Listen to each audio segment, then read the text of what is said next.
This was the route that changed my life. I have walked this route hundreds of times during the Live Hard program. I'm not nearly the same person as I am now from when I first begun this route 9 months ago. I've seen so much change in this route. Changes in myself, changes in the world around me, changes in the seasons. I've done pull-ups in the 10-degree Michigan winter, pull-ups in the 90-degree summer days, pull-ups at night, pull-ups with my friends, and even in Brazil. My girlfriend and I have been alongside each other since the start of this program. She is from and lives in Brazil. We need to take 3 flights in order to visit one another, which basically takes a total of 24 hours of travel. Her and I would need to find a time between our layovers to do our workouts inside and outside. People would often look at us like we were crazy as hell, but it didn't matter to us because we had a job to finish. That's not to say this journey didn't come with some hard days. This was one of the days during the program that stuck with me the most. I had a really tough day, an overwhelming day. Nothing was going right. I felt defeated, and I was ready to throw the towel in. I called my girlfriend at night while I was laying in bed. We small talked for a bit, and she could tell something was wrong, and she asked. I told her how embarrassed I was with what I was about to tell her, that I was about to fail the program. It was 9 p.m., and I didn't complete either of my workouts, my reading, and I probably had 3/4 of a gallon to drink still. She comforted me and could hear the pain in my voice, but as soon as I said that out loud to my girlfriend, I couldn't handle it, and I said I need to go right now. I remember this like it was yesterday still. It was 9 p.m., I threw the covers off myself, got dressed, and I went for my outside workout. And I kicked my ass that day. I thought that, I was going to quit, and I was like, no, you're doing extra today now. And I remember really pushing myself that night outside. I got back home, did my inside workout, and this picture was taken after my second workout. I went back upstairs, pounded some more water, and finished up my reading, and I completed that day. I thought I lost that day. I thought it was over. But that day taught me so much that it's not over until you decide it's over, and that day will stick with me for the rest of my life. I have dozens and dozens of journals written of what I was learning throughout the process of 75 Hard and the Live Hard program. I would have realizations almost every day of what I was learning, and it was just compounding growth. So for me to try to explain all the things that I've learned and how I've changed, it would take me days. But there's one more specific story that really comes to mind that I want to share. This ab workout was part of my daily routine, along with listening to one of Andy's podcasts. And he said something in one of his podcasts that will stick with me forever. He was explaining how 1 + 1 = motherfucking 2. And the results you receive represent the work you put in. And the little phrase that he said next changed my life. And that is run the play. Just run the play and trust the process. There's a moment that I will never forget.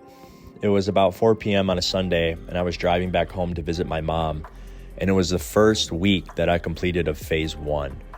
I did all the 75 hard tasks. I did my visualization, my cold shower, my 3 critical tasks, and I did everything to the highest standard for myself, where I would literally pause my clock on my watch if I was going to the bathroom to make sure that I was getting all the time in for my 3 critical tasks that I said I was going to. I didn't do it without compromise in any of the slightest bit. And in that moment, when I started thinking about all the detail that I put in and the standard that I held myself to, and I stuck to my word, I lost it in my car. I started crying. And it was because it was the first time in I don't know how long that I felt truly proud of myself, that I could look at myself in the mirror and say, you did what you said you were going to do to the best of your ability. And I can't remember the last time I felt that proud of myself, and I lost it. And it even makes me emotional these days. A couple years ago, I was in a really dark spot. I was really depressed, and I never thought there was going to be a light at the end. I thought that this was it, and I didn't know how to get myself out of it. And when I started to do 75 Hard and I started to slowly see the changes in myself, and when I got to look at who I am now, I started to have a different respect for Andy. And that was part of the emotions that I was feeling too, where so many people probably have no clue of what Andy's actually trying to really do for us, to help people. They just hear some screaming, yelling guy. But in that moment, I felt a different appreciation of what he's truly trying to do, but so many people aren't willing to put themselves through it to actually see that true change. And in that moment, I realized I needed to do something. For some reason, I had this thought come to my mind that I needed to get a tattoo of Run the Play. And I'm not a tattoo guy. This was my first one, and I don't know where this thought came from. So I decided, I thought about it for a few days, and I think on day 3, I got the tattoo. I put it right there on my wrist, so every day is a reminder. I know that I need to run the play. I know what I need to do. I just need to stick to the play and do it every single day. And this is a reminder for myself to never go back to that dark place that I'm terrified of going back to. And this is the reminder so I won't go back ever again.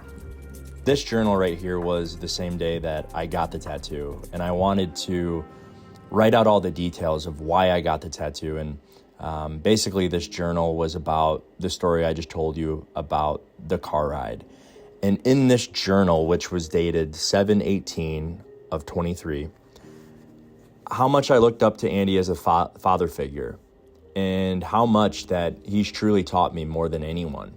And in this journal, I put in here that I pray to meet Andy one day. And after that, I listened to the podcast with Emily Frisilla and Andy Frisilla about 75 Hard. It was only in that podcast that I learned about this entry going on with 75 Hard to send in your experience of doing the program. And if you win, that they fly you out to their headquarters and you get to meet Andy and Emily.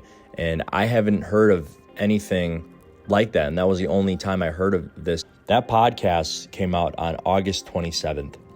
And I realized this could be my moment, the moment that I have prayed for to meet Andy, just to say thank you. I'm an avid listener. I've listened to every single podcast of his for the past 3 years when I discovered him. And I've been praying on this day, and I hope that I'm given the opportunity, because it's something that I've visualized and I've wanted religiously. I just wanted to add that my girlfriend and I both did the 75 Hard program together. We did phase 1 together, phase 2 together, and now we're waiting to start phase 3, because as I know, you're supposed to end phase 3 on your anniversary date of 75 Hard. We're really grateful for this opportunity, and thank you so much for taking time to watch this.